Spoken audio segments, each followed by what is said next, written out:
Hey guys, tonight we begin with a curious stroll through the dark alleyways of medieval myth.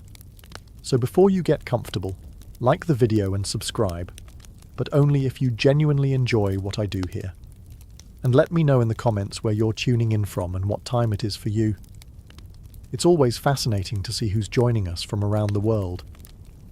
Now dim the lights, maybe turn on a fan for that soft background hum, and let's ease into tonight's journey together.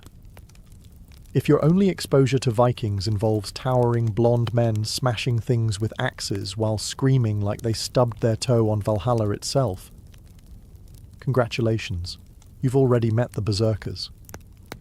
These guys were the original rage quitters of the medieval world, warriors who, according to Norse sagas, went into a trance-like fury during battle, immune to pain, fear, and the concept of subtlety.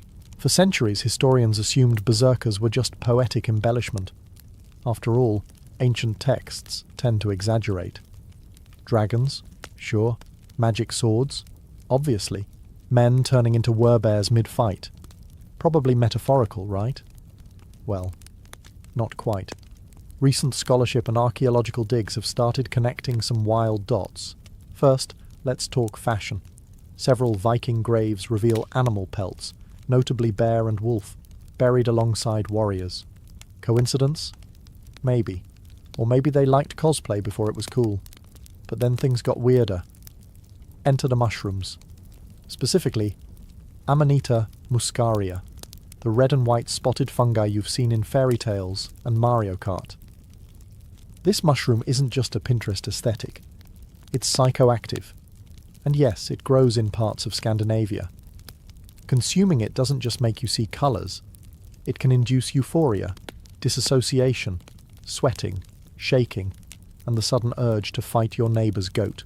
Combine that with rhythmic chanting, fasting, and pre-battle rituals, and you've basically got a chemically enhanced human tornado wielding a battle axe. Imagine showing up to raid a monastery and being greeted by a shirtless man foaming at the mouth. Contemporary accounts from enemies of the Vikings describe madmen, immune to wounds and utterly fearless. Some scholars even suggest they bit into shields, not for defence, but to control their convulsions. You know, normal Saturday night things. The term berserk now lives on in our vocabulary, but back then it was a terrifying tactical advantage. Imagine trying to form a disciplined shield wall while a hallucinogenic Norseman in a bear pelt sprints at you like he's in a heavy metal music video. Strategy? Meet chaos. Ah yes, 1518. The year when hundreds of people in Strasbourg, France decided to fight despair, famine and disease the only way they knew how. By dancing. Not metaphorically, not romantically, literally dancing until their feet bled, their hearts gave out, and the local authorities considered whether banning music might be healthier than banning witches. At first, it started small. One woman, Frau Trofea, stepped into the street and began dancing. No music, no audience. Just pure medieval groove. A couple hours in, and you'd expect someone to throw her a loaf of bread and suggest a nap. Instead, people watched. Then they joined. Because apparently, in 1518, seeing someone dance themselves into delirium meant, hey, looks fun, I'm in. Within days, dozens were dancing, then hundreds, and not at a festival, in the middle of the street, in the sweltering summer heat, without food, water, or any sense of self-preservation. It would have made a great TikTok trend, minus the mass casualties. What's baffling is the response from city leaders. Instead of, say, quarantining the dancers or bringing in doctors, they leaned into it. Literally. They hired musicians, built a stage, encouraged the dancers to get it out of their system. That's right. Their cure for compulsive death dancing was to crank up the medieval bass. As you can imagine, that didn't work. Historians were long divided on whether this was real or just another pious parable from a time when leeches were considered medicine and astrology made career choices. But numerous records, city accounts, church logs, personal letters, all confirm the same terrifying footnote. People danced, involuntarily, and some didn't survive. So what caused it? The top theories are 1. Ergot poisoning, a hallucinogenic mold that grows on rye and can cause convulsions, visions, and extremely poor life choices. Or 2. Mass psychogenic illness, basically collective madness sparked by stress, fear, and a lack of hobbies. Whatever it was, it turned one city into a grim disco for a month straight. And if there's a moral here, it's this. Medieval Europe didn't always burn witches. Sometimes it threw them a dance party. If there's one thing the medieval period excelled at, it was turning optimism into tragedy with breathtaking efficiency. Case in point, the Children's Crusade of 1212, a campaign that sounds like a Disney sequel, but plays out more like a dark satire of human judgment. The legend goes something like this.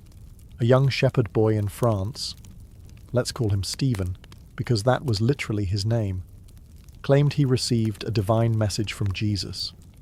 Not just any message, mind you, but one that instructed him to lead a peaceful army of children to the Holy Land, not with swords, but with innocence, which, as it turns out, is not a useful weapon against trained soldiers and sea storms. Thousands of children joined, because why wouldn't you follow a teenage shepherd who said God told him to walk across Europe barefoot? Parents wept, townspeople cheered, bishops blinked slowly, and off they went, across mountains, down rivers, through towns, singing hymns, starving slightly, getting arrested occasionally. It was a medieval school field trip, minus the chaperones, and with significantly more divine hallucinations. The myth was long believed to be, well, a myth. Something exaggerated in monkish writings to teach a moral lesson. Don't send your kids to Jerusalem without adult supervision. But over time, historians began to uncover a trail of documents. Church records, royal decrees, city archives, all hinting that, yes, something did happen, and it involved a lot of very young, very idealistic feet. What happened to them? Well, depending on which version you read, the outcome ranges from tragic to, oh God, why? Some were turned away at the Alps. Some likely died on the march. Others were tricked by unscrupulous merchants, loaded onto ships and sold into slavery in North Africa. Not exactly the holy liberation they were promised. The Mediterranean wasn't so much parted for them as it was monetized. Today, scholars believe the movement wasn't entirely made of children. Many were likely teenagers, or poor peasants, labelled as pueri, the Latin word for both children and servants, because of course it was. But the mass delusion, the sincerity, the epic miscalculation, that part's real. Picture this. It's a quiet day in 14th century France.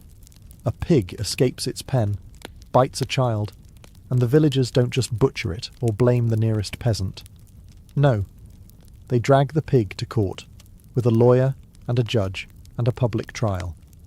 Because in medieval Europe, justice wasn't just blind, it was extremely imaginative. Yes, animals were actually put on trial. Not metaphorically, not symbolically, literally. They were assigned defense attorneys, sometimes imprisoned, occasionally excommunicated.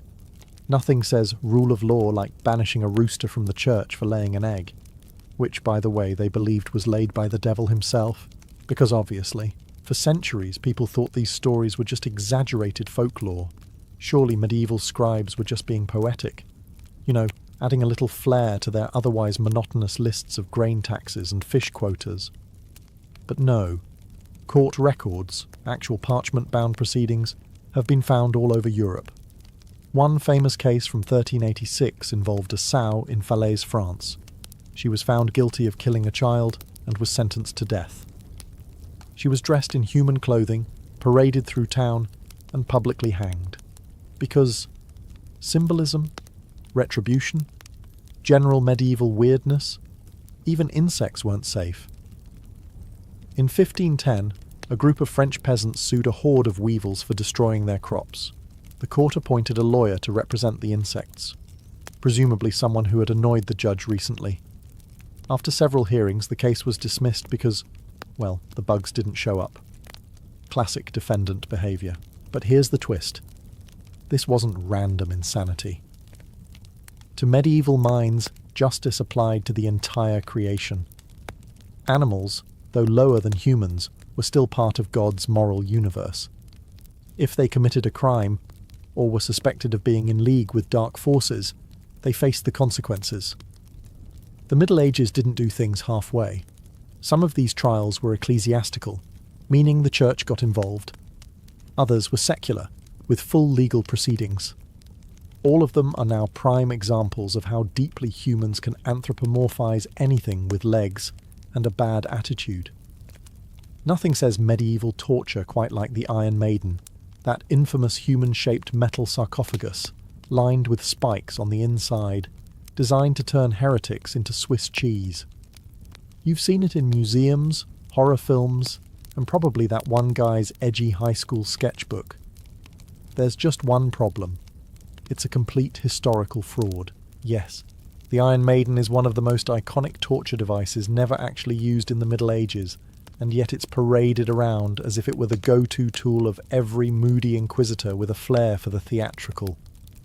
Truth is, medieval torturers were creative, disturbingly so, but this particular device was a 19th century invention, because apparently the Industrial Revolution wasn't horrifying enough on its own. So where did it come from? The first known Iron Maiden was cobbled together in the late 1700s or early 1800s in Germany, likely by someone who thought, you know what this museum needs? A big, spiky lie.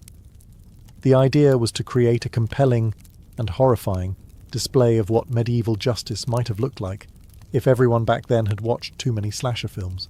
It was a hit. People loved the spectacle, because nothing sells quite like a morbid mix of pseudo-history and bloodthirsty imagination.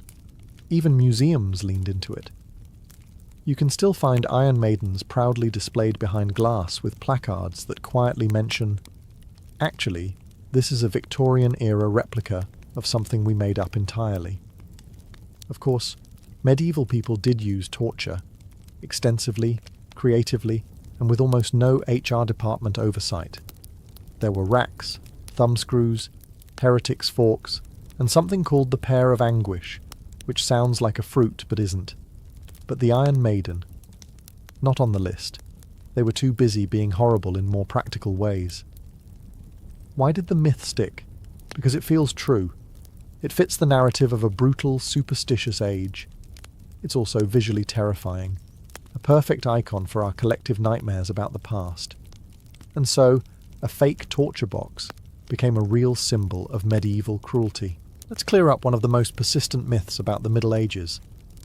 No, medieval Europeans did not think the earth was flat.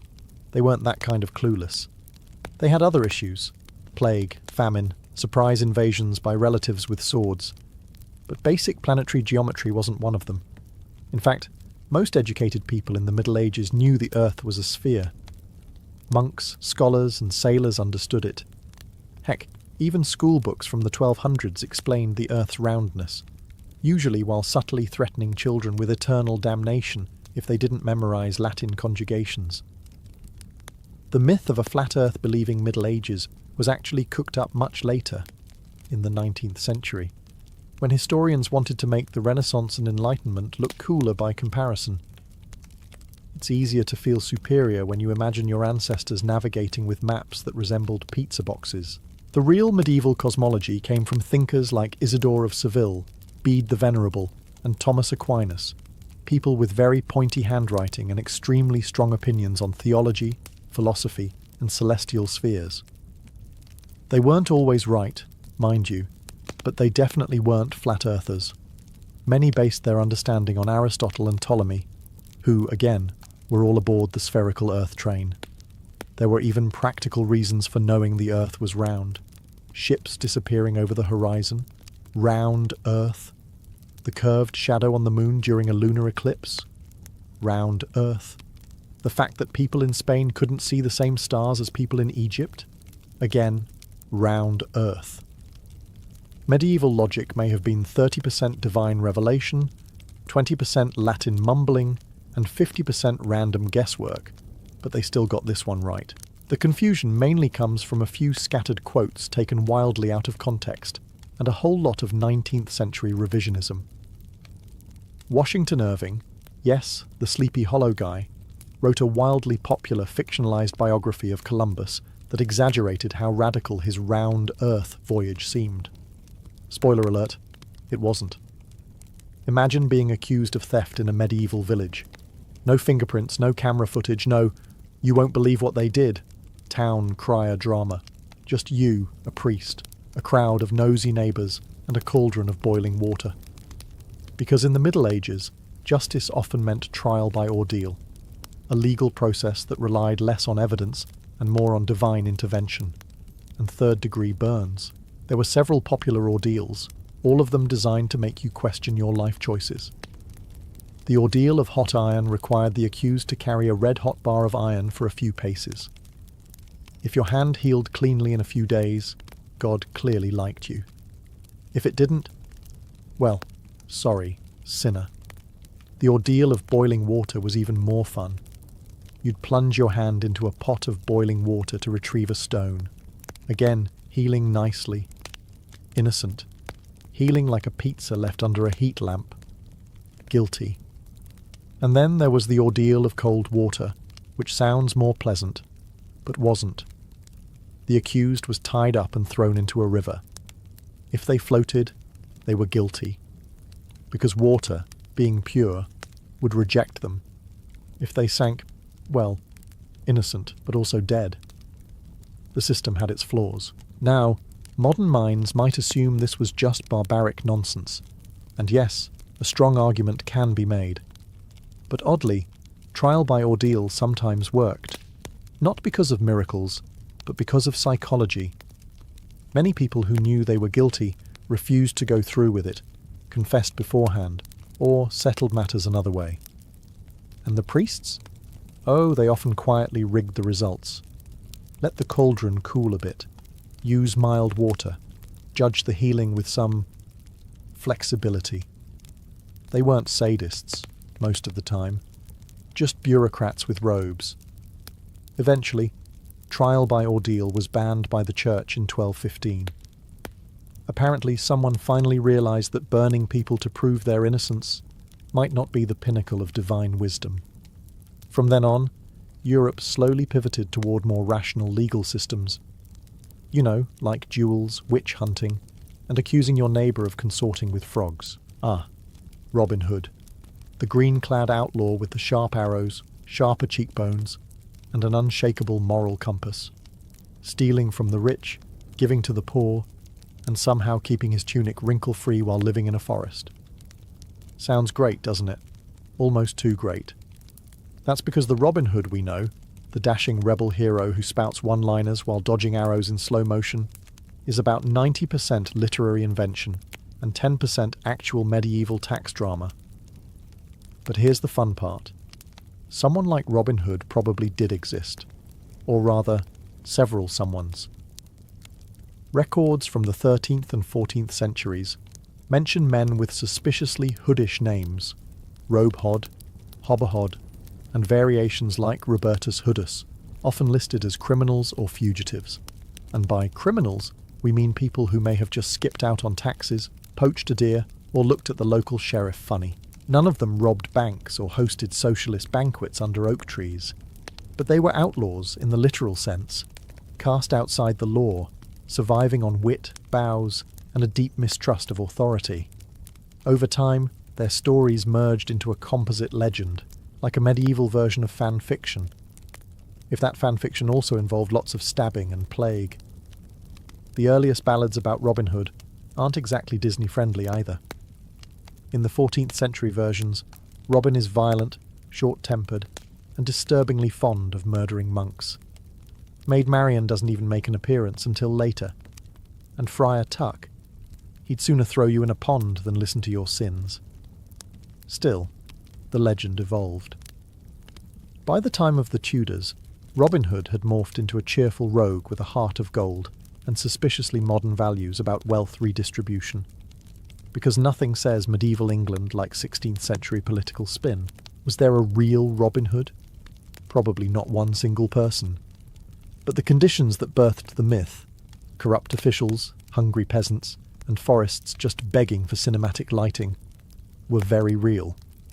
When you hear Black Knight, you probably picture some brooding guy in dented armour, sulking in the shadows, monologuing about vengeance while lightning cracks behind him. Basically, a medieval Batman with worse dental hygiene. But in actual medieval history, the Black Knight wasn't a cackling villain or an edgy character from a Monty Python sketch. It was a real title, or at least a nickname with some surprisingly respectable roots. Black Knight usually referred to knights who either wore black armour, had a black coat of arms, or were associated with a noble family's dark-coloured livery. That's it. No necromancy, no soul harvesting, no dramatic declarations like, "You shall not pass." In fact, many Black Knights were just regular nobles trying to coordinate their outfits. One of the most famous was Edward of Woodstock, known as the Black Prince.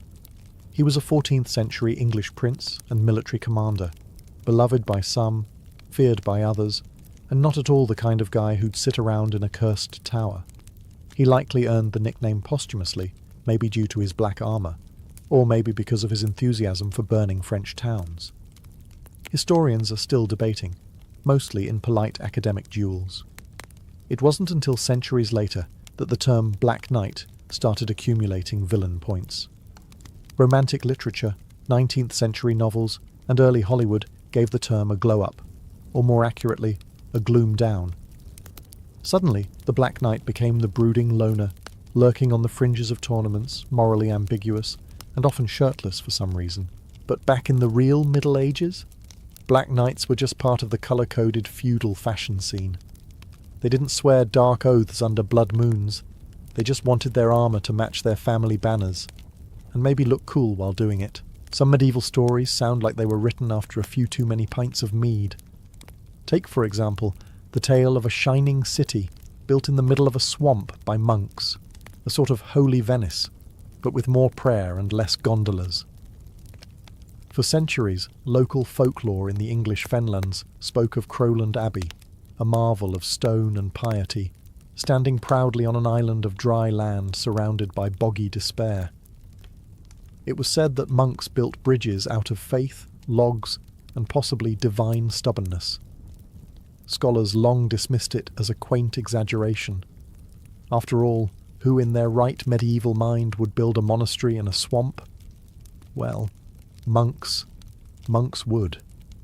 Recent excavations have confirmed that Crowland Abbey, founded in the 8th century and expanded throughout the Middle Ages, did indeed rise out of the muck, complete with causeways, raised walkways, and early drainage systems so clever they make modern plumbing blush. These monks weren't just praying in the mist, they were engineering their way through it. They constructed wooden platforms on piles driven deep into the peat. They used gravel and clay to firm up walkways, and they built bridges, including the famous triangular bridge, which still survives today. Three-way symmetry, baby. You don't get that kind of architectural ambition from drunken peasants with a shovel. So why the swamp? Well, 2 reasons. Isolation and tax breaks. Monasteries were supposed to be separate from the sinful world. Nothing says holy isolation like being surrounded by mosquitoes the size of pigeons. Plus, land no one else wanted was often cheaper. So monks got crafty. They turned the marshes into a hub of spiritual and economic activity, farming eels, making cheese, and somehow not getting trench foot every winter. The result? A real-life miracle of persistence, engineering, and mild dampness. One that confirms that even the strangest-sounding medieval legends might be hiding a soggy little nugget of truth. Ah, yes. Pope Joan, the mysterious woman who supposedly fooled the entire Catholic Church, rose through the ecclesiastical ranks, became pope, and then dramatically gave birth in the middle of a papal procession. You know, your standard medieval Tuesday. For centuries, her story was whispered with scandalous glee, and then furiously denied by church scribes with the energy of someone deleting browser history. Many modern historians declared it medieval gossip, a cautionary tale cooked up by monks who really didn't want women near the altar. But here's the thing. Recent re-evaluations of medieval texts, art, and papal timelines have made some historians raise an eyebrow. and not in the sarcastic way. The earliest detailed versions of Joan's story appear in 13th century chronicles, but there are earlier hints. For example, the 11th century chronicle of Marianus Scotus lists an unnamed pope between Leo IV and Benedict III, a suspicious gap where Pope Joan supposedly reigned. Coincidence? Or just a medieval clerical error? Pun unavoidable. Then there's the odd tradition of the sedia stercoraria, a throne with a suspiciously hollowed-out seat used during papal enthronements. Some believe it was designed to check that the new pope had the appropriate holy plumbing. Historians dismiss this as symbolic tradition, but really, if your throne has a built-in gender inspection feature, maybe you're protesting too much. Art complicates things further. Some medieval tarot decks and church murals feature a female pope figure. Was it Joan? Or just the Middle Ages being weird again with symbolism? Hard to say. Medieval art wasn't exactly subtle. It's the same genre that put dragons next to saints and occasionally drew horses with human feet. So what do we make of Joan? A real figure erased from history? A medieval urban legend? A proto-feminist fever dream? The answer may lie somewhere in between. While there's no definitive proof she existed, there's also no smoking papal decree that debunks her. Just a lot of very anxious-looking church historians from the 14th century onward who seem desperate to change the subject. And if she did exist, she pulled off the greatest medieval disguise ever and had the worst gender reveal party in history. The myth goes like this. The reason Friday the 13th is considered unlucky has nothing to do with spilled salt or broken mirrors. It all goes back to the dramatic downfall of the Knights Templar. And unlike most scary campfire tales, this one actually has a historical backbone, and a sword, and a very angry French king. Let's rewind to October 13th, 1307, a Friday naturally, when King Philip IV of France decided he was done being broke and slightly jealous of a secretive military religious order that had more land, more money, and frankly, better capes than he did. With the subtlety of a toddler flipping a board game, Philip ordered the mass arrest of the Knights Templar. Across France, hundreds were seized, tortured, and accused of crimes that ranged from spitting on the cross to worshipping a mysterious bearded head, which, if you've ever seen medieval relics, is honestly not that weird. The Pope at the time, Clement V, tried to act surprised, but eventually folded under pressure. And by pressure, we mean Philip breathing heavily down his neck with an army. The church disbanded the order in 1312, and the last Grand Master, Jacques de Molay, was burned at the stake in 1314. Before his fiery exit, he allegedly cursed both the king and the Pope, and guess what? They both died within a year. Coincidence? Or medieval karma? So yes, the connection between Friday the 13th and the Templars has historical roots, though the superstition didn't really bloom until centuries later. But the drama?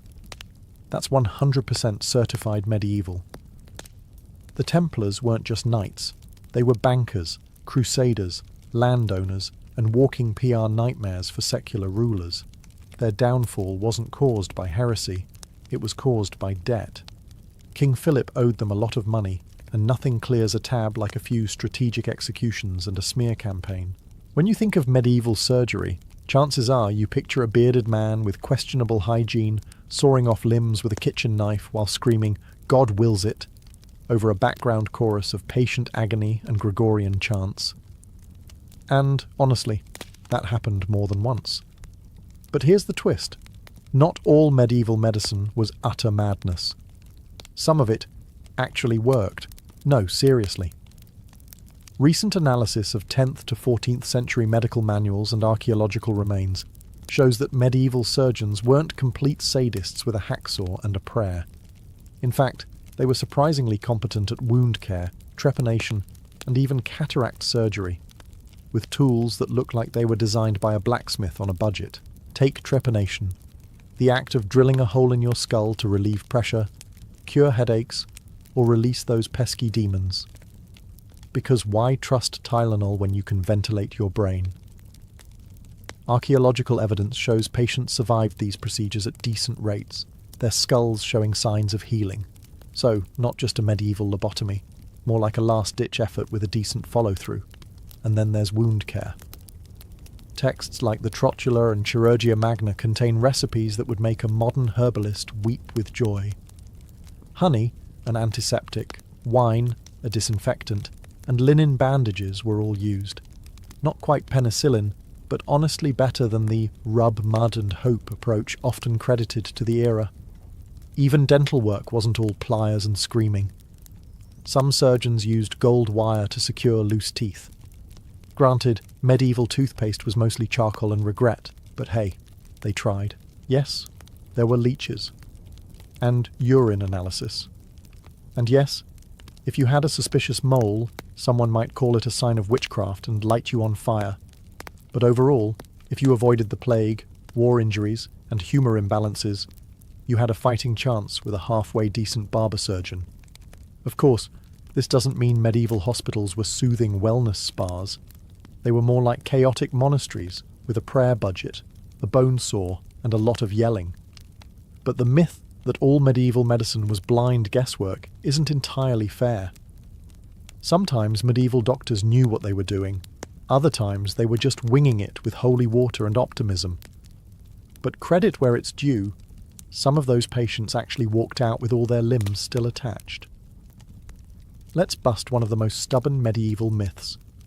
The idea that everyone from the 5th to the 15th century wandered around like stinky, unwashed potatoes wrapped in wool. Contrary to this very pungent stereotype, many medieval people were not only aware of personal hygiene, they were downright fussy about it.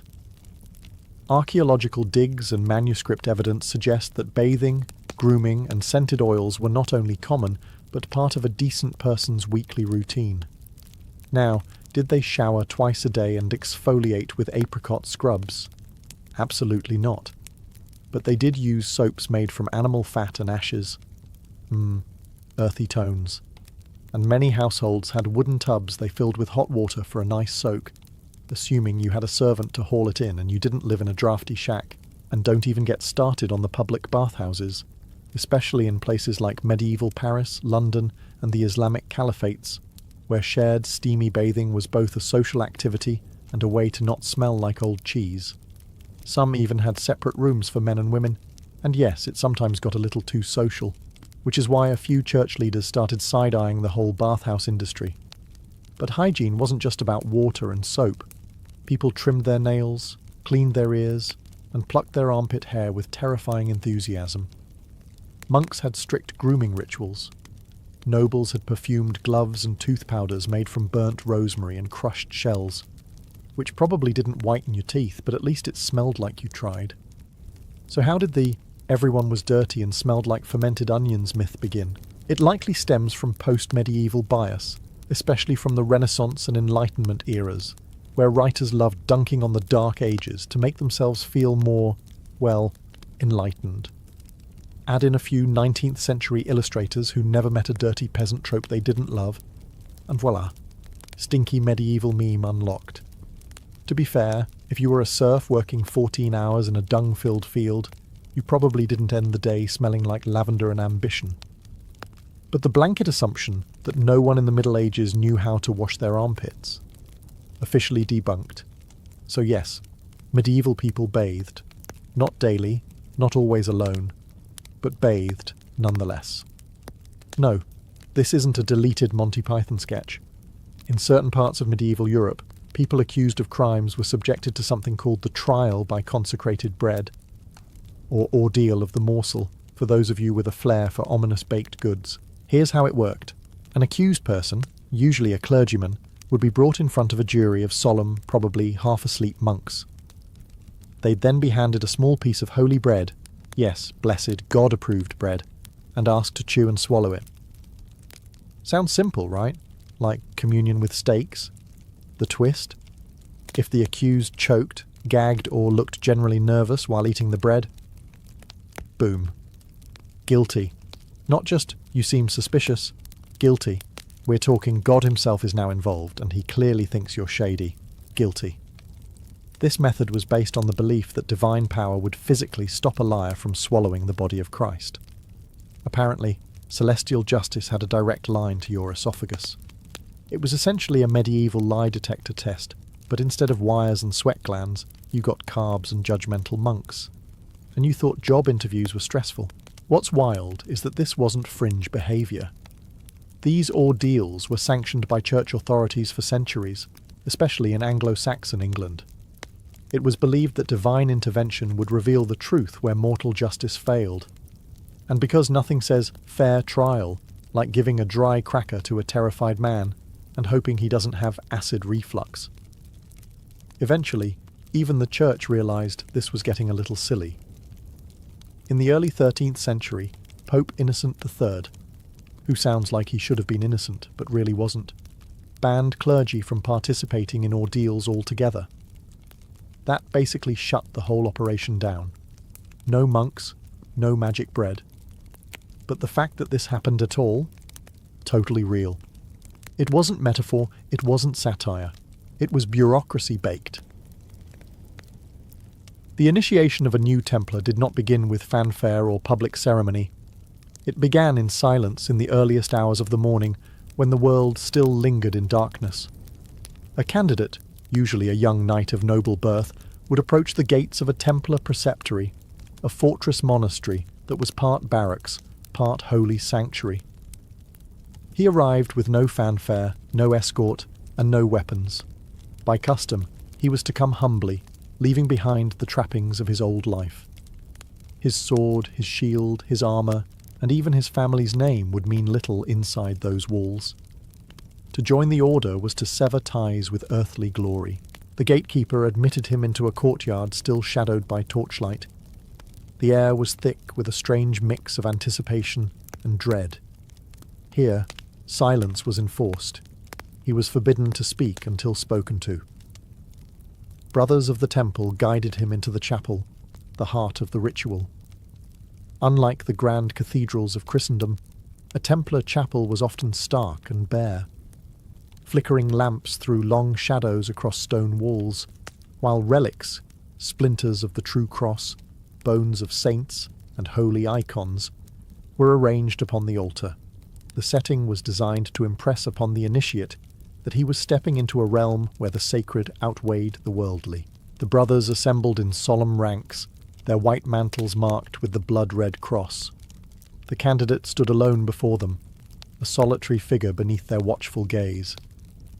Every movement was deliberate, every moment choreographed to remind him that he was no longer an individual, but a servant of a larger divine cause. Even the air seemed heavy, filled with an unspoken question.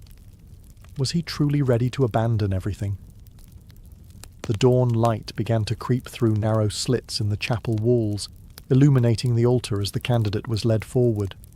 His journey had begun not with battle, but with surrender. Before him lay not an enemy, but an order that demanded absolute devotion.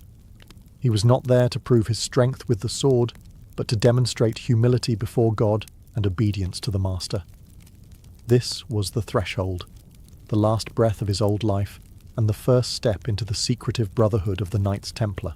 The candidate's first true trial was not of sword or shield, but of his own heart. After being brought into the chapel, he stood before the master of the temple, who presided over the ritual like both judge and father.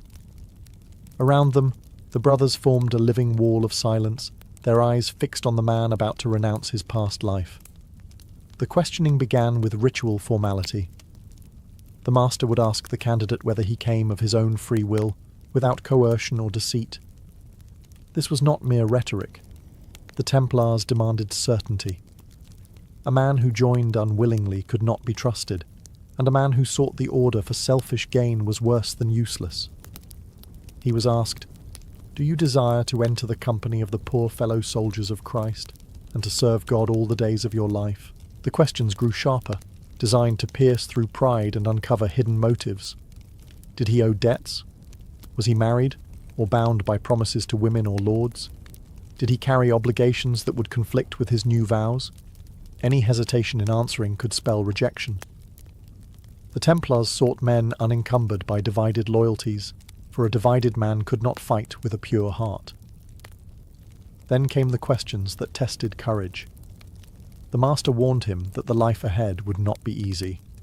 You will know no ease, no wealth, no luxury. You will be called to hunger, to hardship, and to death in the service of Christ. The candidate was reminded that he would wear a simple robe, eat plain food, and surrender any personal possessions. He would obey commands without hesitation, even unto death. This was not romantic knighthood. It was discipline bordering on monastic severity. If the candidate faltered, this was the moment to turn back. Many did. The ritual allowed a man to walk away before making the oath, sparing both him and the order from later regret. But if he stood firm, the master pressed him once more. Do you still wish to remain? A resolute answer marked the difference between a mere visitor and a brother in arms. This questioning was not meant to humiliate but to refine. It stripped away illusions and forced the man to confront the weight of his choice. Only when his answers satisfied the master and the assembled brothers did the ritual move forward. He was now on the very edge of binding himself, not just to an army, but to a holy cause that claimed his soul as much as his sword. Once the candidate had proven his resolve through questioning, the ritual moved into its most sacred phase, the taking of vows. Unlike secular knighthood, which emphasized honor, wealth, and lineage, the Knights Templar demanded the opposite. The initiate was asked to renounce not only earthly pleasures, but also his very sense of independence. The first vow was poverty. Standing before relics of the saints and the cross, he declared that he would own nothing personally. Any wealth, land, or inheritance he possessed would be surrendered to the order. From that moment forward, his bed, his cloak, his sword, even the bread he ate, all belonged not to him, but to Christ through the temple. Poverty was not symbolic. It was total. A Templar knight might have once commanded dozens of servants, but now he would sleep on straw and share meagre rations with his brothers. The second vow was chastity. Here, the candidate swore to renounce women, marriage, and the comforts of family life. For many knights, this was the hardest oath. To forsake heirs meant to cut off dynastic legacy, a duty that noble families prized above all. Yet the Templars demanded it without hesitation. The initiate swore to love no woman in a carnal sense, devoting all passion instead to Christ and the Virgin Mary. This was one of the reasons the order's rituals later fueled suspicion. In a society where marriage defined one's role, men who cut themselves off from women were seen as unnatural, perhaps even dangerous. The third vow was obedience. If poverty demanded surrender of possessions, and chastity demanded surrender of desire, obedience demanded surrender of will. The candidate swore to follow the commands of the master and his superiors instantly and without question, whether on the battlefield or in the cloister. This vow bound the knight as tightly as chains. His life was no longer his own. If commanded to ride into certain death, he would go. If commanded to wait in silence for years guarding a remote outpost, he would endure. Taken together, these vows stripped a man of the three things most prized in medieval knighthood: wealth, family, and independence. But in their place, the order offered something greater, belonging to a brotherhood that claimed to serve not an earthly lord, but God himself. It was in this surrender that the candidate ceased to be a mere warrior and became a Templar. With the vows spoken, the ritual deepened into a physical act of devotion, the kissing of holy relics. This was no mere gesture of piety. It was the binding seal of the candidate's oaths. Before him, the altar had been prepared with the most sacred treasures the order possessed: a fragment of the true cross, bones of saints, or a gospel manuscript. These relics were believed to hold divine power, and to touch or kiss them was to invite God himself to witness the promise. The candidate, now kneeling, was guided forward by two senior brothers. He lowered his head in submission, not to the master or the brethren, but to the sacred objects that represented heaven's authority. The first kiss was often upon the cross, a symbolic union with Christ's suffering. This was meant to remind him that the knight's life would be one of sacrifice, hardship, and service. mirroring the sacrifice on Calvary. Next came the relics of saints, men and women who had lived holy lives of endurance and faith. By pressing his lips to their remains, the initiate aligned himself with their legacy. It was a moment of transference, where the living pledged to carry the torch of the dead. To refuse the kiss would have been unthinkable, but the act was more than symbolic. In the medieval imagination, to kiss a relic was to form a covenant.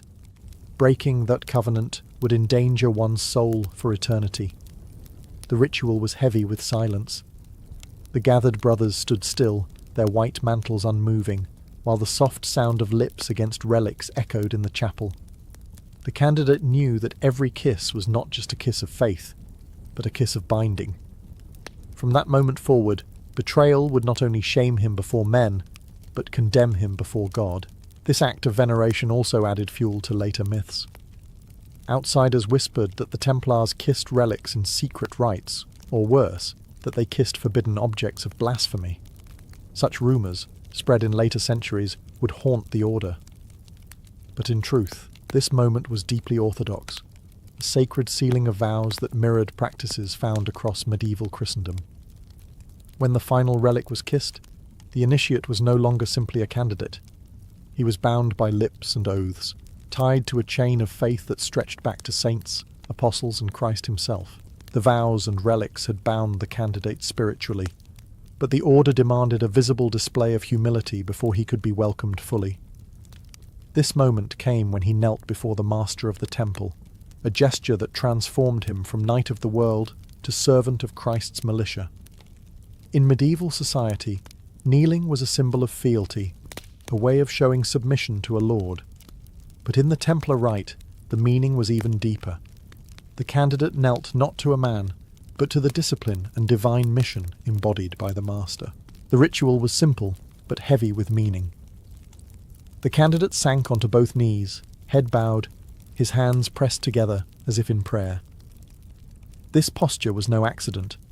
It echoed the way a vassal pledged loyalty to a feudal lord, yet stripped of the worldly rewards that came with such service. Here, there would be no lands, no castles, no riches promised in return. Instead, the knight was binding himself to poverty, chastity, obedience, and the perpetual hardships of holy war. The master placed his hands over the candidates, sealing the act with authority. Then came the words of command, a reminder that from this moment forward, the initiate must obey without hesitation. Whether the order was to ride into battle, to guard a lonely fortress in the desert, or to spend years in prayer and fasting, his duty was absolute. Obedience was not a matter of negotiation. It was total. Yet there was also comfort in this kneeling. For all its severity, the order was a brotherhood. The candidate was no longer an isolated warrior, but a part of a chain of loyalty and protection. By kneeling, he signalled his willingness to be shaped, disciplined, and defended by his brothers as much as he was now bound to serve them. Observers outside the chapel might have seen only a knight kneeling before another man, but within the order this act carried a mystical dimension. To kneel was to die to the self, to cast aside pride, and to be reborn in service to God's will. It was the act that broke the knight's worldly identity and remade him into a Templar. When the master raised him up, he was no longer a supplicant. He was a brother, marked by humility, yet bound to carry himself with the unshakable strength of one who served not kings, but the kingdom of heaven. After kneeling before the master, the initiate was not yet complete. The ritual reached its communal stage, his acceptance among the brethren. If the vows had tied him to God, and the kneeling had bound him to obedience, this next step wove him into the living fabric of the order itself. The gathered knights, standing in solemn ranks, now became witnesses and guarantors of his new life. They were not silent spectators. Their presence mattered. In the dim light of the chapel, their white mantles with the crimson cross created a striking image, reminding the candidate of the purity demanded, and the blood he might one day spill. Each brother had endured the same questioning, sworn the same vows, and bent the same knee. To be admitted into their company was not simply to join an army, it was to become part of a spiritual family. At this point, the master would turn to the assembly and ask if any brother had reason to oppose the new initiate. It was a dramatic moment, filled with tension. If someone knew of a hidden sin, an unresolved oath, or a dishonourable act from the candidate's past, he was bound to speak. Silence was agreement. It meant that the man was accepted as pure enough for the temple. The weight of collective approval was immense. Acceptance was not only by the master, but by the entire brotherhood. Once no objection was raised, the master declared the candidate a Templar. At this pronouncement, the atmosphere shifted. The brothers, who had until then remained rigid and distant, now welcomed him with a gesture of fraternity. Some rituals mention the kiss of peace, where each knight greeted the new brother with a kiss on the cheek, a sign of spiritual kinship. Others describe a symbolic embrace, bringing the initiate physically into the fold. This moment of acceptance carried enormous significance. The knight was no longer alone, no longer a wandering warrior with only his sword for company. He had gained hundreds of brothers who would fight, pray, eat, and even die beside him. Yet the secrecy surrounding these rites, especially the kiss of peace, fueled later rumours that the Templars harboured strange, even heretical practices. Outsiders, excluded from the chapel, imagined sinister oaths and blasphemous acts, but for the brothers themselves, it was simply the sacred confirmation of belonging, a visible sign that the candidate had passed from solitude into the eternal fellowship of the temple. The culmination of the initiation was marked by a transformation so simple, yet so profound, that it became the most enduring symbol of the Knights Templar, the investiture with the white mantle. For a medieval knight, clothing was never just fabric. It declared rank, wealth, and allegiance. To be stripped of one garment and given another was to shed an old identity and assume a new one. The candidate, still kneeling, was brought before the altar once more. A senior brother stepped forward carrying the mantle, a plain white cloak marked with the crimson cross. Its simplicity stood in stark contrast to the rich tunics and colourful heraldry that most knights wore. Where other warriors adorned themselves with family crests and gold embroidery, the Templar mantle declared humility, purity, and absolute devotion. The red cross, stitched over the heart, was not decoration, but a reminder. Blood might be demanded, and sacrifice was inevitable. The master spoke as the garment was placed upon the initiate's shoulders. He explained that the whiteness symbolized chastity and spiritual cleanliness, while the cross was both burden and blessing. To wear the mantle was to proclaim before all men that he had renounced the world. Wherever he travelled, from Paris to Jerusalem, from dusty roads to royal courts, his cloak announced him as a Templar, bound by vows that set him apart. This investiture was often accompanied by warnings. The master would remind the new knight that if he should ever betray his vows, the mantle would become a curse rather than a blessing. To disgrace the cross was to invite eternal damnation.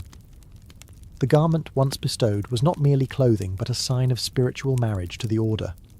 It could not be worn lightly. The chapel would fall into hushed reverence as the initiate rose, now cloaked in white and red. For the first time, he stood visibly as a Templar knight. The assembled brethren saw not a candidate but a brother, clothed in the same colours that they themselves bore. The moment carried both pride and dread. Pride, because the new knight had entered one of the most powerful orders in Christendom. Dread, because from this day forward, every step, every battle, every prayer, and every breath would be lived under the shadow of that red cross. The mantle was glory and burden entwined. No initiation was complete without a meal, not a lavish feast, but a communal table where the new knight took his place among his brothers for the first time. In medieval society, to eat together was more than sustenance. It was a declaration of kinship. For the Templars, whose lives were ruled by discipline, the shared meal carried profound symbolic weight. The banquet was modest, reflecting the vow of poverty.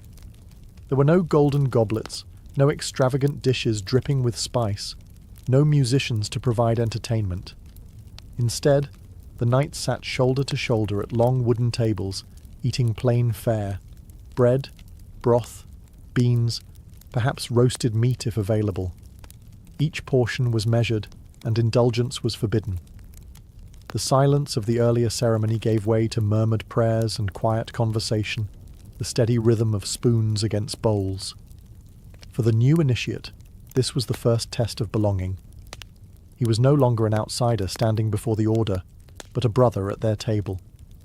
By eating the same food, drinking the same watered wine, and following the same rules, he stepped fully into the rhythm of Templar life. Here, there were no noblemen or peasants, no sons of lords or commoners, only brothers bound by vows. The equality of the table was one of the order's greatest strengths. The master or senior officers often used this moment to remind the initiate of the rules that governed meals. Conversation was limited and focused, often revolving around scripture, discipline, or practical matters of the campaign. Excess was forbidden. Even gestures of greed, like reaching too quickly for food, could bring reprimand. The meal itself was a continuation of the vows. Simplicity, obedience, and humility played out in the act of eating. This banquet also had a spiritual layer. To break bread together was to echo the Last Supper, the fellowship of Christ and his disciples. Just as the knights had sworn oaths before relics, now they confirmed their unity through shared sustenance. The initiate, tasting the plain bread and wine, knew he was bound to these men not just in battle but in daily life, in hunger and in prayer. By the time the meal ended, the new knight had fully crossed the threshold. He had been questioned, tested, bound by oaths, and now nourished by the same food as his brothers. What remained was the final blessing, the sealing of his place in the spiritual army of the temple. The last stage of the initiation was both solemn and uplifting, the final blessing that sealed the knight into eternal brotherhood. Everything that had come before, the questioning, the vows, the kneeling, the relics, the mantle, and the meal, led to this culminating act. Now, before God and his brethren, the initiate was consecrated as a full Templar. The chapel grew still once more. The master stood before the new knight, lifting his hands in blessing. Words of prayer were spoken, invoking Christ, the Virgin Mary, and the saints as witnesses to the vows just taken. This blessing was not symbolic but binding. The initiate was believed to be spiritually marked, set apart from the rest of Christendom. No longer a free knight of the world, he was now a soldier of Christ, sworn to defend the faith until death. Some accounts suggest that the blessing also carried a warning. The master reminded the new brother that to break his vows was to betray not only the order, but God himself. Damnation, both earthly disgrace and eternal punishment, awaited those who faltered. It was a sobering reminder that this brotherhood was not something to be entered lightly. Once bound, there was no release, only life in service or death in disgrace. After the blessing, the brethren together recited prayers, surrounding the new knight in a chorus of Latin chants. The effect was overwhelming, the sound of voices echoing against stone walls, a wave of devotion that swept him into the rhythm of the order. For the initiate, it was both a farewell to the life he had left behind and a welcome into something eternal. At last, the master declared him a brother of the temple. A murmur of approval moved through the ranks. The knights approached, offering the kiss of peace or the clasp of hands, small gestures that carried enormous weight. With these, he was no longer an outsider, but one of them, bound to fight, pray, and die alongside them. When he stepped out of the chapel, clothed in white, bearing the red cross, the world would see only a knight. But within the order, he was something greater, a man transformed, consecrated, and forever bound by vows of loyalty, sacrifice, and faith. His life was no longer his own. It belonged to the temple and to God. In the bustling streets of Pompeii, where merchants called out their wares and carts rattled over stone roads, there stood a building unlike any other, the Lupanar, the city's most notorious brothel. To the casual visitor, Pompeii might appear as a model Roman town, with its forum, temples and public baths. But woven into that same fabric of daily life was the open trade of sex, not hidden, not whispered about, but displayed with the same practicality as bread or wine. The lupanar was the centrepiece of this trade, an institution as much a part of Pompeii's economy as its markets. The very name lupanar reveals how Romans viewed its function. Derived from the Latin word lupa, meaning she-wolf, it was a slang term for prostitute. Just as a wolf prowls the wilderness, these women were imagined as prowling for clients. Yet in reality, it was the customers who prowled the city, following carved phallic symbols etched into paving stones and walls that literally pointed the way to the brothel's doors. For a Roman man, whether soldier, sailor, or merchant, there was little secrecy in such pursuits. Pompeii wore its sexuality openly, and the lupanar made no attempt to hide its purpose. From the outside, the building was ordinary, blending with the other stone structures around it. But step through its narrow entrance, and you entered a different world. The air was heavy with the smell of oil lamps, cheap wine, and bodies pressed into small, stifling rooms. The voices of clients bargaining, the laughter of women trained to seduce, and the scrawled graffiti of past visitors all testified that this was not a place of fleeting use. It was a social hub, a regular stop in the daily rhythm of Roman men.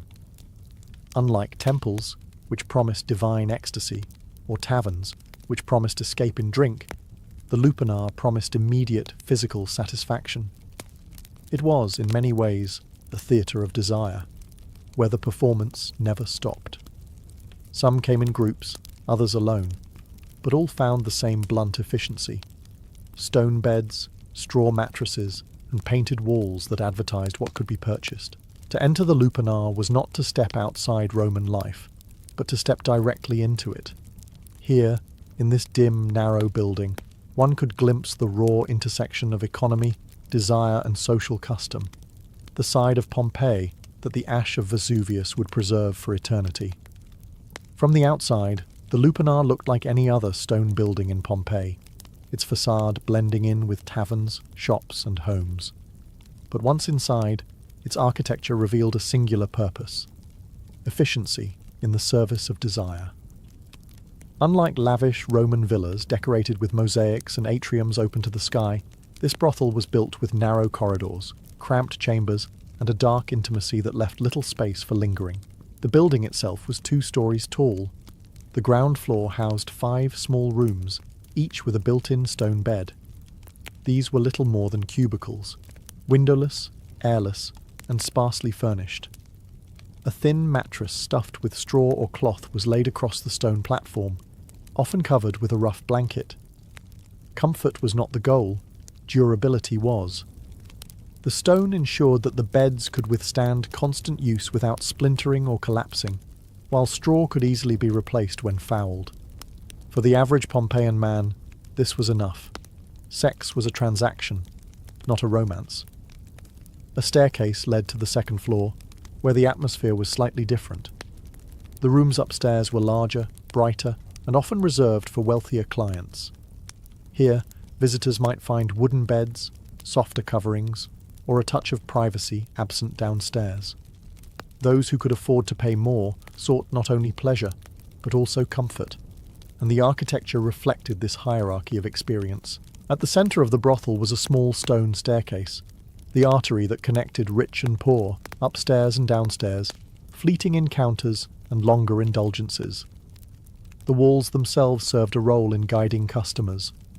Phallic carvings pointed toward the rooms, almost like arrows, ensuring that even strangers could navigate the building. The brothel was practical, but it was also symbolic. The cramped ground floor rooms represented the raw, unvarnished side of Roman sexuality, quick, transactional, and accessible to all. The upper rooms reflected the stratification of Roman society, where wealth could still purchase luxury, even in the pursuit of lust. Together, they formed a microcosm of Pompeian life, class divisions, economic realities, and human desire all compressed into a single structure.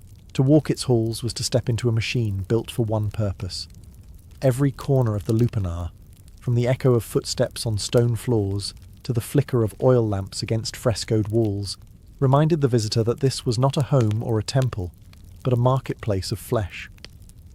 Perhaps the most striking feature of the lupanar, and the one that has fascinated historians and tourists alike, are the erotic frescoes painted above the doorways of its small rooms. These images were not abstract decorations or veiled hints. They were explicit, colourful depictions of sexual acts, preserved remarkably well under the ash of Mount Vesuvius. To walk into the brothel was to be confronted by a literal catalogue of desire, a visual menu that guided the client in his choices. In a city where literacy rates were limited, especially among slaves, foreigners, and lower-class visitors, these paintings were practical. A traveller who did not speak Latin, or a client who could not read, could still point at the image that matched his preference. Each fresco depicted couples in different positions or scenarios, leaving little room for modesty or ambiguity. The Romans did not cloak sexuality in euphemism here. They displayed it with the same matter-of-fact clarity as a baker displaying loaves of bread. The placement of these frescoes also carried symbolic weight. They were positioned above each room's doorway, almost like signboards in a shop. Some scholars argue that they functioned as advertisements for what might be available inside, while others believe they were more general illustrations meant to inspire arousal. Either way, the effect was unmistakable. The walls themselves became salesmen, guiding the eye and the imagination. The artistry was crude by the standards of Roman villas, which often boasted refined mythological frescoes. But what the lupanar's images lacked in polish, they made up for in clarity. The bold lines, exaggerated bodies, and unembarrassed poses conveyed exactly what was on offer. And unlike the subtle eroticism found in elite homes, these frescoes were unashamedly transactional. They existed to facilitate business. Interestingly, these menus may also have functioned as a form of regulation. By displaying a range of acts openly, the brothel standardized expectations, ensuring that both client and prostitute understood the terms. This efficiency reduced disputes, much like a tavern posting prices for wine. For archaeologists, the frescoes are more than titillation. They provide rare insight into the sexual economy of Pompeii, revealing not only the practices, but also the attitudes of a society where desire was commodified. They remind us that the lupanar was not a hidden den of shame, but an openly advertised marketplace of pleasure, where walls spoke louder than words. Behind the painted walls and stone beds of the lupanar were the women themselves, the central figures of Pompeii's sex trade. Their lives were harsh, their labour relentless, and their status almost always marginalised. Unlike the courtesans of later European history, the prostitutes of Pompeii were rarely free women choosing this profession. Most were slaves, purchased or captured from distant provinces, brought into the city as commodities in the same way as grain, wine, or olive oil. The lupanar's women came from across the Roman Empire: Gaul, Greece, Syria, North Africa. Their foreign origins were sometimes advertised as exotic attractions, appealing to clients who desired novelty. These women often had their identities stripped away, given simple Romanized names such as Fortunata, Lucky One, or Prima, the First. Such names reduced them to functions, catalogued like items in a market stall. Their daily existence was grueling. From morning until late at night, they worked in tiny, airless rooms, often servicing multiple clients in succession. Payment was collected quickly, usually a single coin, sometimes the equivalent of a loaf of bread. The women kept almost nothing for themselves. Earnings were claimed by the brothel's owner. Even their bodies were not truly their own, subject to the demands of strangers and the rules of the establishment. Yet within this bleak reality, traces of individuality survive. Graffiti scratched onto the walls of the lupanar preserve snippets of the women's voices, boasts, names, and even playful remarks left for future clients to read. Some inscriptions reveal pride in skill, others bitterness at exploitation. These fragments remind us that the women were not faceless commodities, but human beings, with wit, frustration, and resilience.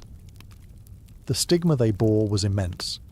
Roman society tolerated prostitution, but did not honour it. Prostitutes were legally classified as infames, a status that stripped them of many rights. They could not marry respectable citizens, inherit property, or participate fully in civic life.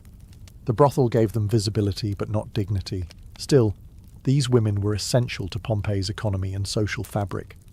They provided a service openly demanded by men of all classes, from slaves to senators. And though their names have largely been lost to history, the ash of Vesuvius has preserved the traces of their labour, their voices, and their silent endurance inside the narrow chambers of the lupanar. If the women of the lupanar were its labour force, the clients were its lifeblood. To understand Pompeii's brothel, one must understand the men who filled its rooms. Contrary to the assumption that prostitution was the indulgence of only the poor or desperate, the lupanar's clientele spanned all ranks of Roman society. From slaves with a single coin in hand to merchants fresh from trading voyages, from soldiers stationed nearby to local elites seeking anonymity, all passed through its narrow doorway. The affordability of services made the brothel accessible to nearly everyone. A visit could cost as little as a single aise, roughly the price of a loaf of bread. This meant that even the lowest labourer could purchase a moment of pleasure. For wealthier patrons, the upstairs rooms offered more comfort, a softer bed, and perhaps the illusion of exclusivity. Yet the act itself remained the same. Quick, transactional, stripped of romance. Graffiti scrawled across the walls reveals not only the presence of clients, but also their personalities. Some proudly recorded their visits. "I had a great time here with Fortunata." Others left crude boasts of their virility, turning the walls into a ledger of masculine ego.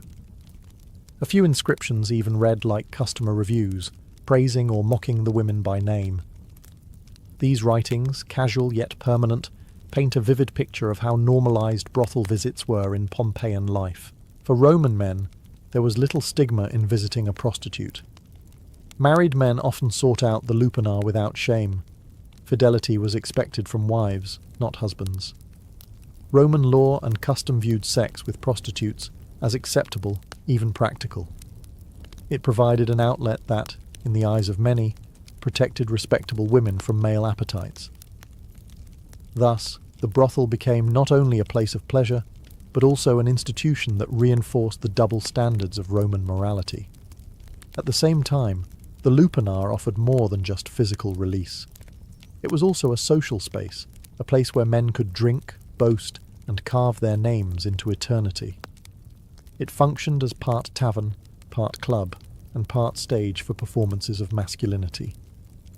In a world where status and reputation defined identity, leaving a mark on the walls of the brothel was, for some men, as important as leaving one on the battlefield.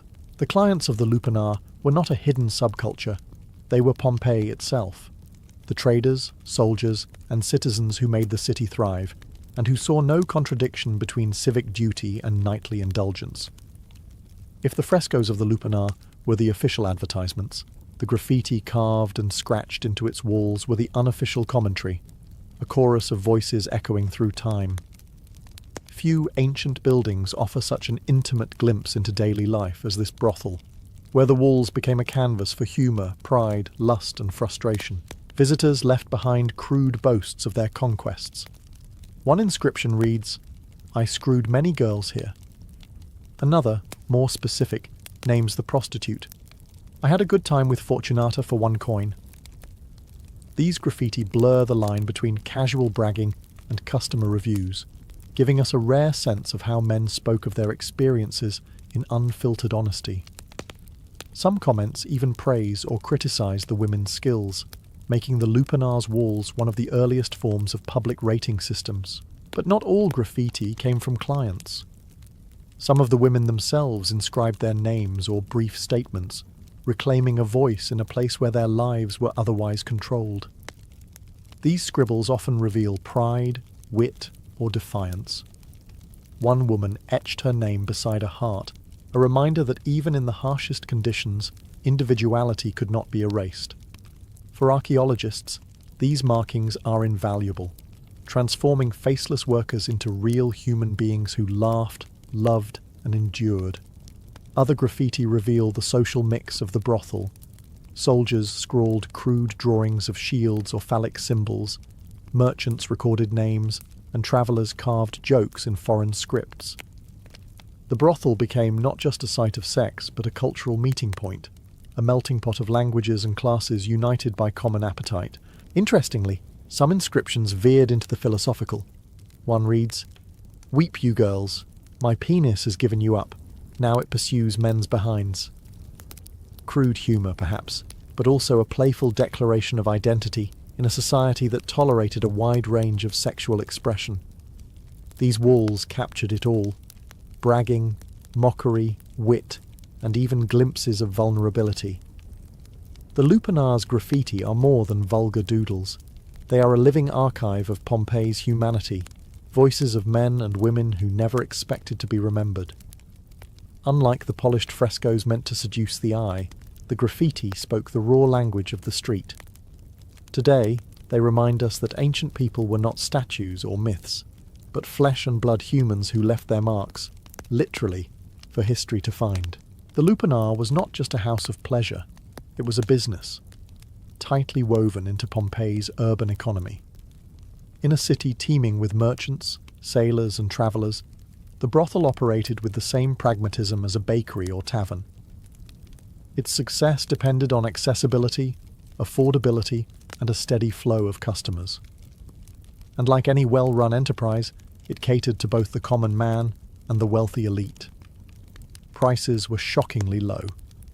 Inscriptions suggest that a visit could cost as little as the price of a loaf of bread. For a single coin, a soldier or labourer could secure a few moments in one of the ground floor cubicles.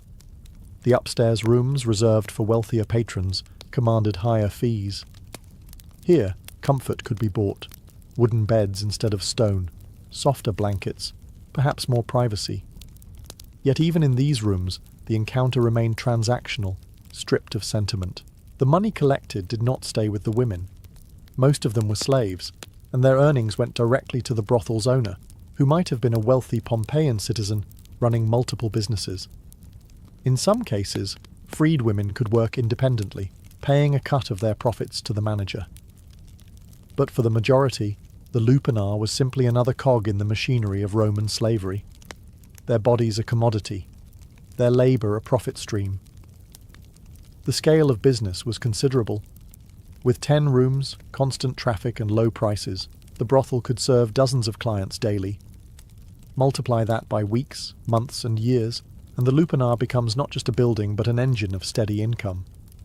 For Pompeii's economy, already fueled by trade and tourism, the sex industry provided an additional layer of commerce that few considered scandalous. Beyond money, the Lupanar also supported secondary businesses. Taverns nearby sold wine to loosen tongues and purses. Vendors hawked food to men leaving the brothel. Even the graffiti carved into its walls had an economic angle. Names of prostitutes became brands, repeat clients functioned as word-of-mouth marketing, and the frescoes acted as permanent advertising. In short, the Lupanar was a commercial hub disguised as a brothel. Its walls reveal a world where sex was not taboo but trade, where desire was monetized with brutal efficiency. Pompeii's economy thrived on bread, wine, olive oil, and flesh. To modern eyes, the openness of the Lupanar seems startling.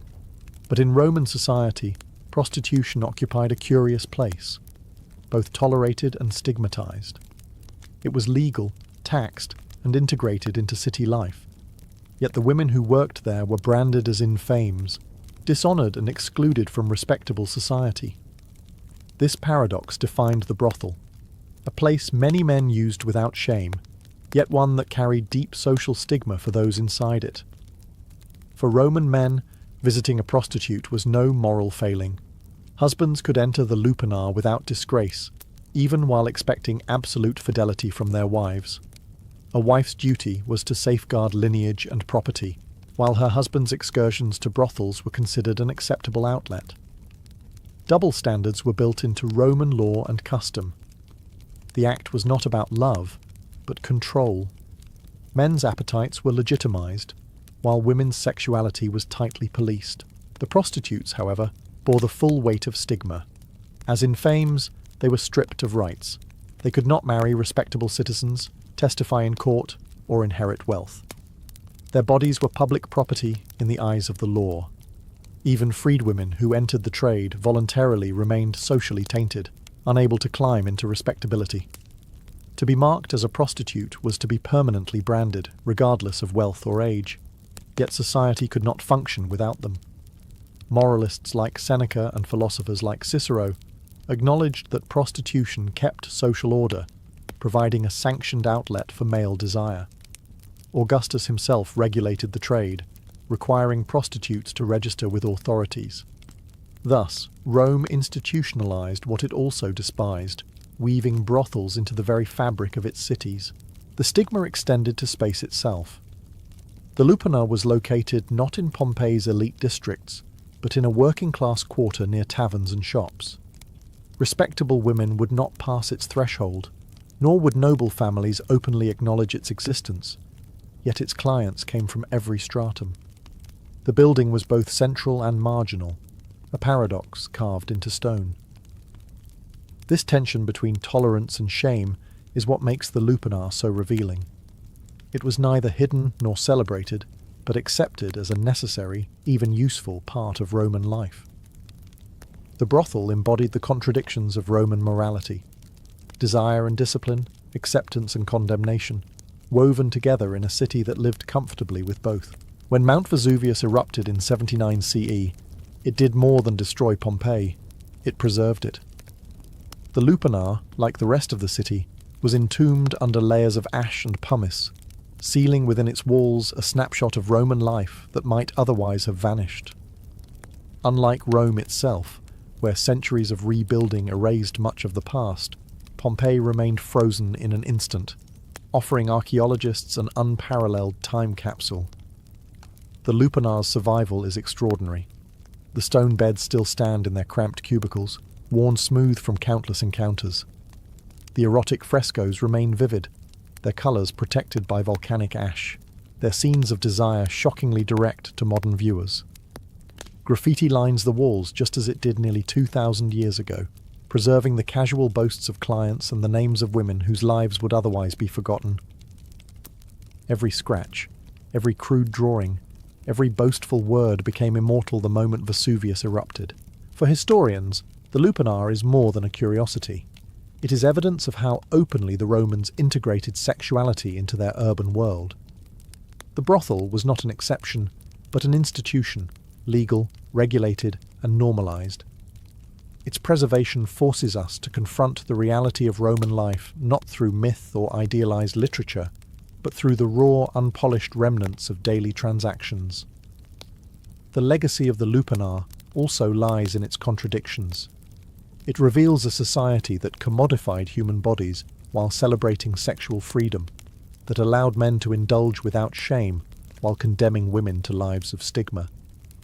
It challenges modern notions of morality, forcing us to ask uncomfortable questions about power, exploitation, and desire in ancient societies. Today, visitors to Pompeii often make the Lupanar one of their first stops, drawn by curiosity and the promise of scandal. Yet those narrow stone rooms are not merely salacious relics. They are memorials to lives lived in shadows, women who laboured without recognition, men who scrawled their names into eternity, and a city that saw no contradiction in mixing commerce with lust.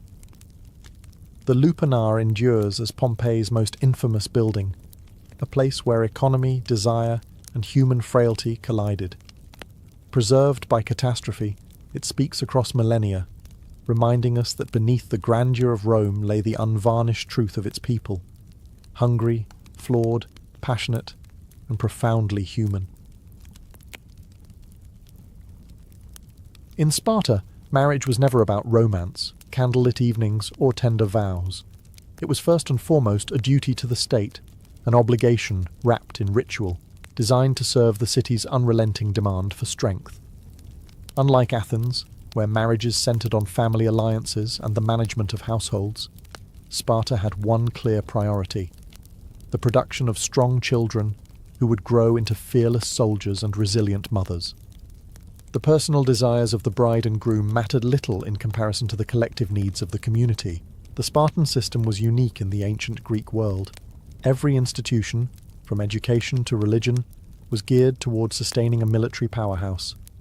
Men spent the majority of their lives in the agoge, the harsh training program that molded them into warriors.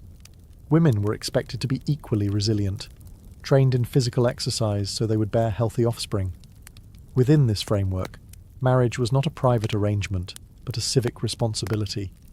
A couple's union was viewed through the lens of what it could contribute to Sparta's future armies. This mentality shaped every aspect of their customs.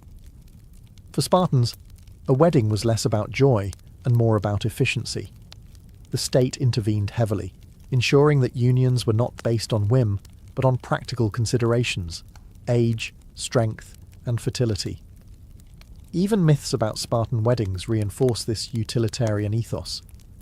The idea that two people might marry for affection or personal preference was seen as weak, even dangerous. Love could distract a warrior from his duty, while indulgence in luxury was a threat to Sparta's austere way of life. Yet despite this cold practicality, Spartan marriages carried a strange kind of equality. Unlike in other Greek city-states, Spartan women were not confined to the shadows of the household. They owned land, managed estates, and spoke openly in public. Their role in marriage was therefore more balanced, not as submissive dependents, but as partners tasked with maintaining the Spartan bloodline. The rituals that surrounded weddings reflected this duality: harsh, even brutal, yet deeply symbolic of shared strength. In the end, a Spartan marriage was not two individuals binding themselves to each other for love, but two citizens binding themselves to Sparta. Their union was another weapon in the city's arsenal, forged not in passion but in the fires of necessity. In Sparta, the timing of marriage was not left to chance, nor was it guided by personal desire. The state carefully dictated when its citizens could wed, ensuring that the institution served its military and demographic needs above all else. Unlike other Greek city-states, where men often married young to secure household stability, Spartans followed a strict pattern. Men delayed marriage until the age of 30, while women typically married much earlier, in their late teens or early 20s. This unusual gap in age was no accident. By 30, a Spartan man was considered seasoned, having endured the full rigours of the agora, the grueling military training system that began in childhood. Only after proving himself as a disciplined warrior, capable of obedience and endurance, was he seen as fit to assume the responsibilities of marriage. The state demanded that men demonstrate loyalty to Sparta before they could be trusted with loyalty to a household. Marriage, in other words, was a reward for survival and service. For women, the logic was different. Spartan girls were raised to be strong, athletic, and resilient, their training including running, wrestling, and even javelin throwing. This physical discipline was not to prepare them for battle, but for motherhood. The ideal Spartan bride was one who could endure childbirth and produce vigorous children. By marrying young, women entered their most fertile years under the watchful eye of the state, aligning their personal lives with Sparta's goal of breeding strong offspring. The result was a sharp contrast: experienced warriors marrying youthful, physically robust women. This pairing embodied the Spartan vision of balance: seasoned male strength joined with female vitality. The household was not built on affection, but on calculated utility, with both partners chosen at the optimal moment for contributing to the city's survival. Yet, paradoxically, this arrangement gave Spartan women more influence than their counterparts elsewhere. Because men remained in barracks until 30, even after marriage, wives often managed estates and finances in their husband's absence. This created an unusual dynamic where women were younger but not powerless, entrusted with responsibilities that Athenian women could scarcely imagine. Thus, the age of marriage in Sparta reflected more than biology. It reflected ideology. It was a timetable crafted by the state, ensuring that marriage served not personal romance but the perpetual machinery of war. Few customs in the ancient world were as striking, or as unsettling, as the Spartan treatment of brides on their wedding night. Unlike the flowing dresses and elaborate hairstyles of Athenian or Corinthian brides, Spartan women were stripped of their femininity before entering marriage. Their heads were shaved clean, their bodies dressed in a man's cloak, and simple sandals replaced any hint of adornment. In this moment, the bride was transformed, not into a delicate wife, but into something resembling a young warrior. Why such an unusual ritual? The symbolism was twofold. First, it reflected Sparta's rejection of luxury and vanity. Long hair, jewellery, and perfumes were markers of wealth and softness, traits despised in a society that valued austerity and discipline.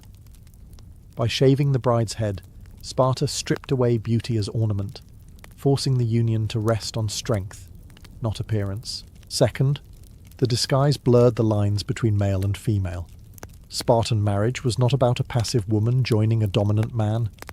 Instead, the bride's transformation emphasized her role as a partner, one expected to endure hardship and contribute to the Spartan ideal of strength. Dressed in male clothing, she embodied toughness and equality, signaling that she was not to be treated as fragile. This practice was unique in Greece, where most women were confined to the household and expected to embody submissive modesty. The act also carried a deeper psychological purpose. To a Spartan groom, accustomed to spending his life among men in military barracks, the transition to marriage could be jarring. By presenting the bride in an androgynous form, the ritual softened this shift, bridging the gap between male camaraderie and heterosexual union. Over time, as hair grew back and the woman adopted her new role as wife, the transformation was complete.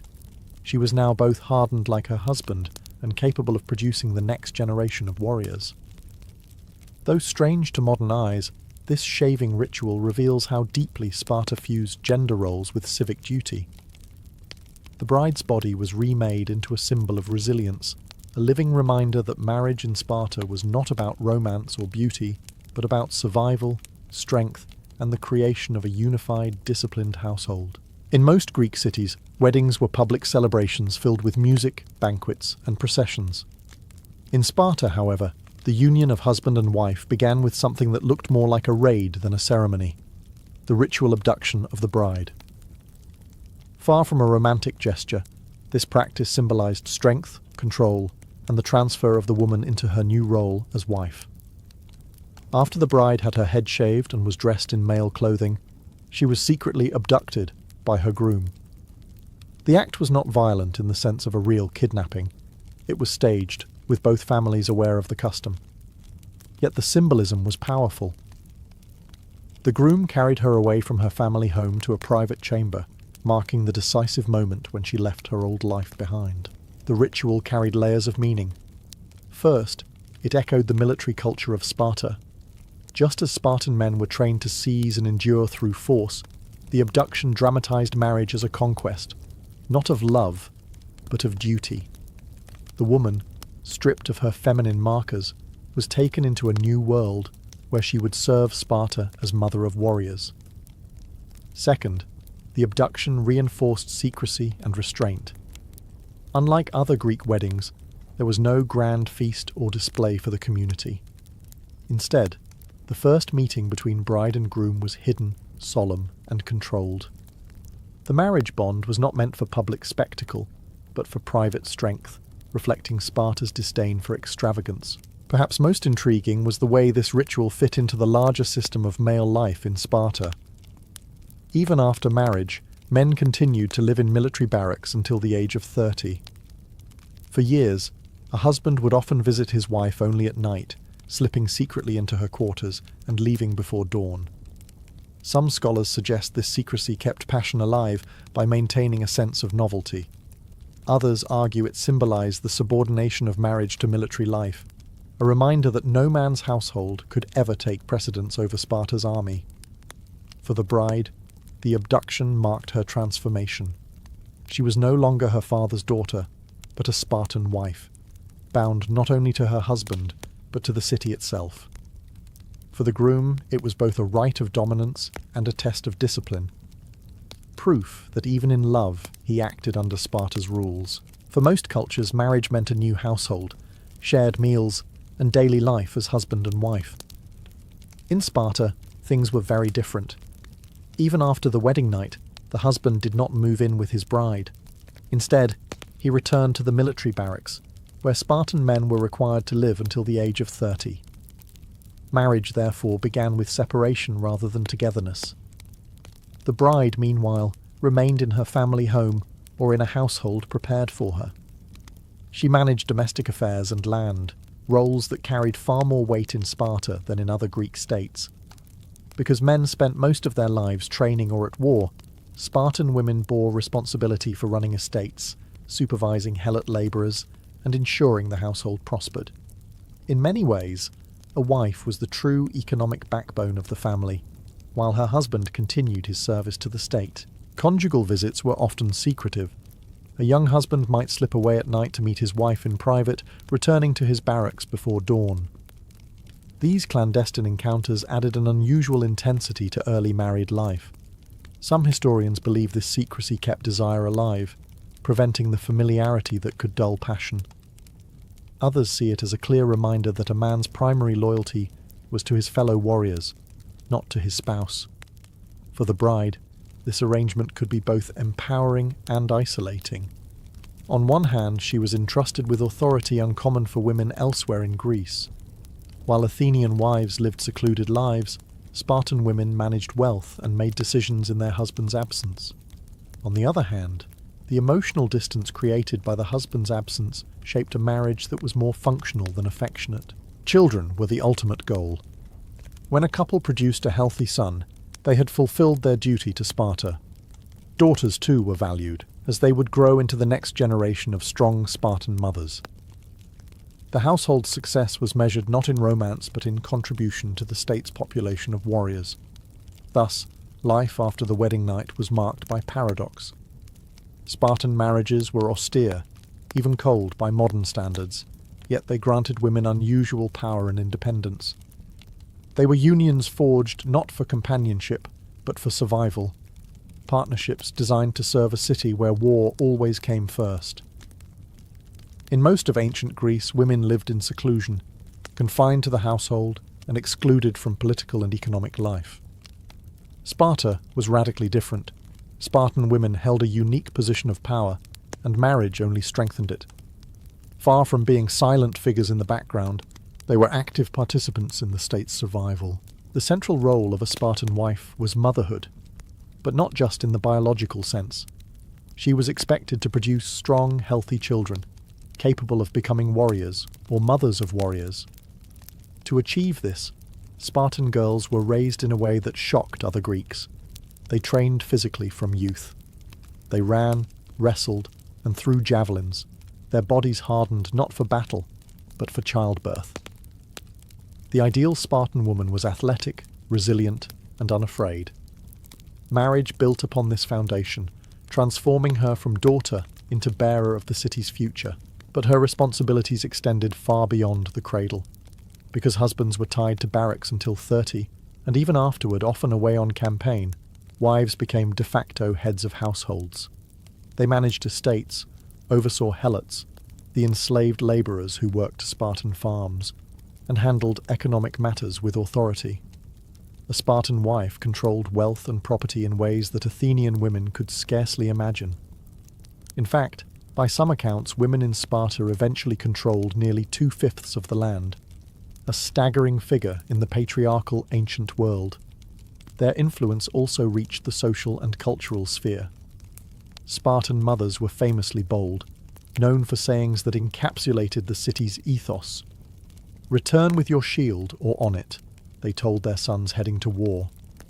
This blunt encouragement to embrace victory or death reflected the same values marriage demanded: strength, duty, and sacrifice to the state above all else. Marriage did not diminish a woman's independence. In many ways, it magnified it. While bound by ritual and expectation, Spartan wives wielded significant power within their families and communities. They were respected, even feared, for their sharp tongues and uncompromising standards.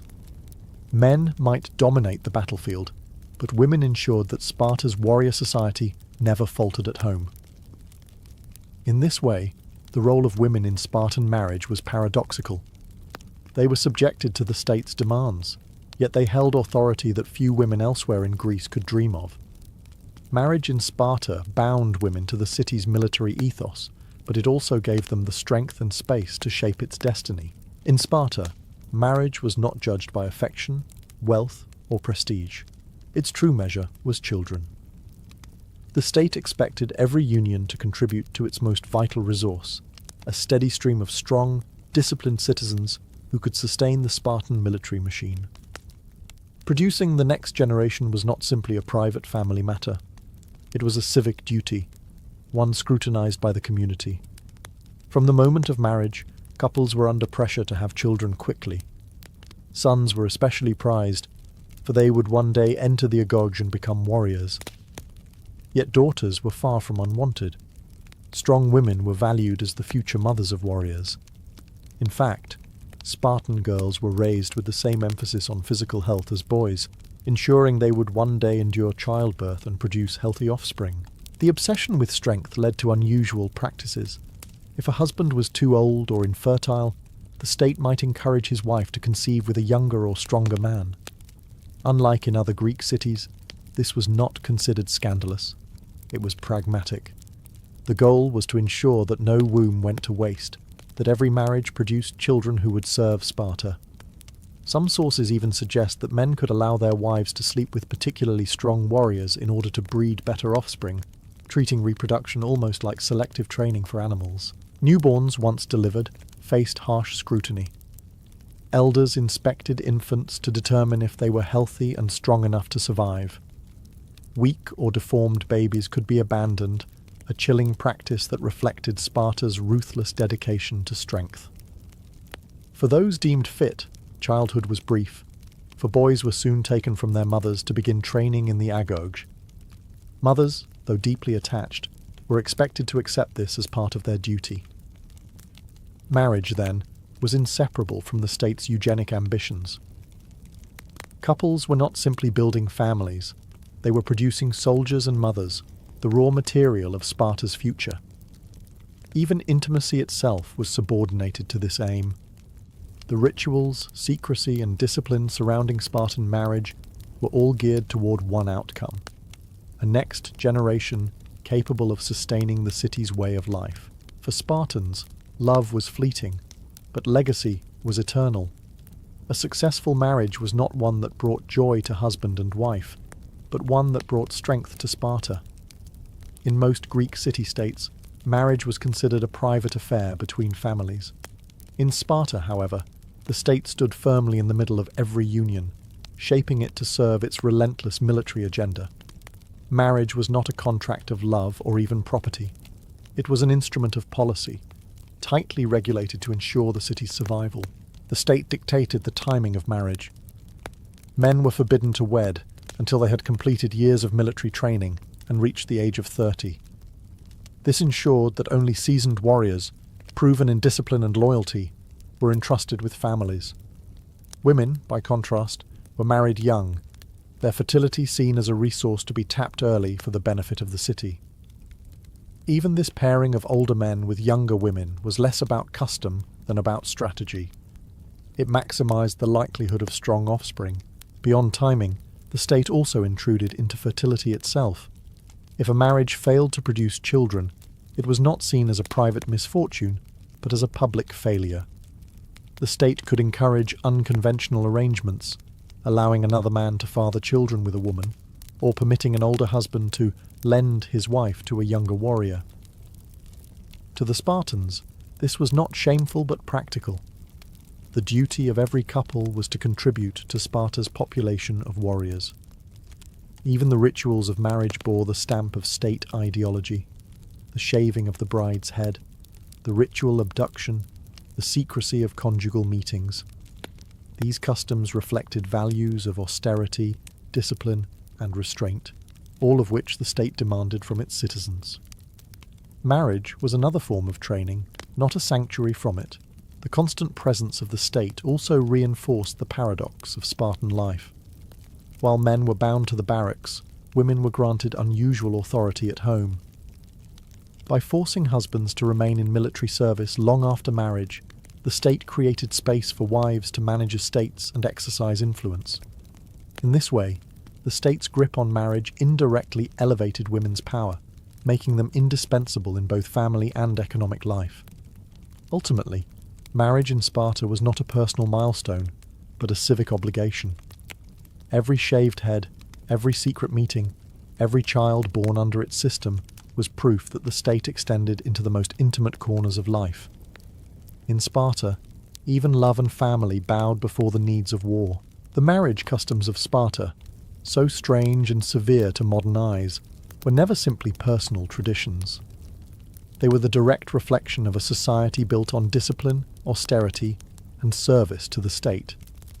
Unlike Athens, where weddings were colourful celebrations filled with music and feasting, Spartan unions were marked by shaved heads, staged abductions, and secrecy. These practices stripped marriage of romance and luxury, turning it into a civic tool for producing strong citizens. The legacy of these customs lies in how completely they embodied Sparta's priorities.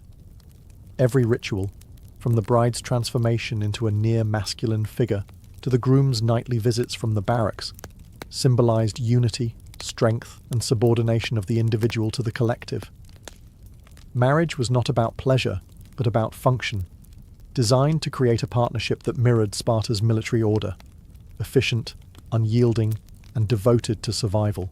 Yet, paradoxically, this system elevated women in ways uncommon elsewhere in Greece. Because men remained bound to military service, women became managers of estates, property holders, and guardians of the household. Spartan wives were younger, but wielded remarkable influence, their voices sharp and their independence undeniable. While the state imposed harsh controls, it also gave women unusual prominence in civic life, a legacy that fascinated and unsettled other Greeks. These customs also reveal Sparta's uncompromising view of human relationships. Children were inspected for strength, marriages arranged for fertility, and even intimacy itself was subjected to the demands of the state. Love was secondary to duty, and beauty was shaved away in favour of resilience. What mattered was not the comfort of husband and wife, but the endurance of a society permanently at war. When Sparta eventually declined, its marriage rituals, like its military discipline, became the stuff of legend. Writers from other Greek cities often portrayed them as bizarre, even barbaric, yet also admirable in their stark dedication. Today, they serve as a reminder of how profoundly a culture's values can shape its most intimate institutions. The legacy of Spartan marriage customs is not romance, but revelation. They show us what happens when the state takes hold of family life, moulding love and union into weapons of survival. In Sparta, even a wedding was a battlefield, a place where duty triumphed over desire, and the future of the city was forged in the private bonds of husband and wife.